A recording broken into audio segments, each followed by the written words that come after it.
The Near North District School Board has confirmed online learning is now the way forward for all high school students that would be attending the now half-demolished old Parry Sound High School.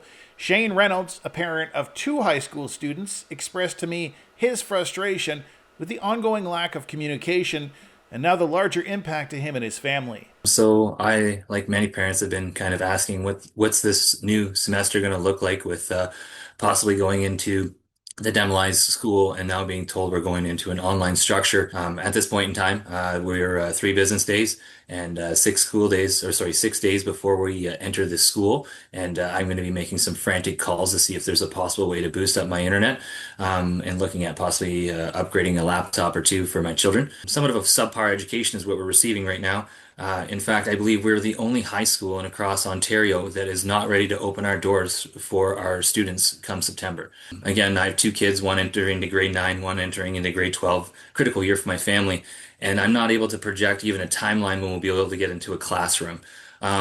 We spent 10 years in the making, 2 years in construction phases, a $60 million project, and there wasn't a contingency plan with built-in redundancy layers. Again, if they had intentions to tear down a school and reoccupy it, and we've gone too far, were there agreements made in place with our local college that our children could attend technical classes or culinary students could attend classes there as well? There's many options that we had in our community for public space to be used, and unfortunately, we missed the mark, or I should say, the school board and ministry missed the mark there. And missing that mark is not just impacting parents and their frustration levels. I spoke with Colleen McLean of Sound Youth Counseling, who specializes in providing therapy to the youth of Parry Sound. She said this is definitely going to be a struggle for kids who are already too familiar with the stress of the COVID online learning era.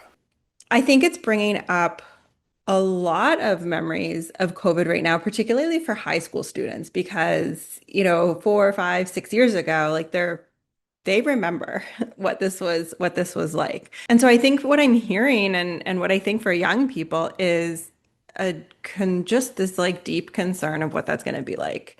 A worry of how academics will go. For those that struggled learning online, that is not for everybody. And for those who found it hard now, particularly in high school, the stakes are higher. If depending on what grade you're going into, you need those marks, and especially first semester, those are the marks that go on your college or university application. So the question is, what can parents do to help prepare their kids for this period? The more parents can do to sort of probably manage their own frustration around this, because yes, we can be frustrated, but ultimately we're not the ones having to do the online learning.